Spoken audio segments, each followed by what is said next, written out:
жить без інстаграма, як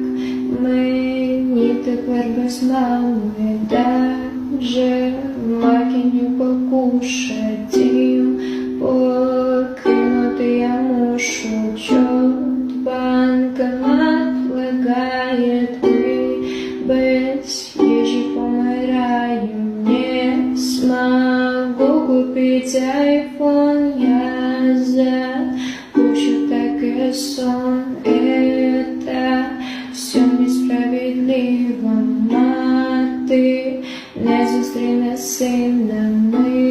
ні в чому не винувати, нашу волю не зламати.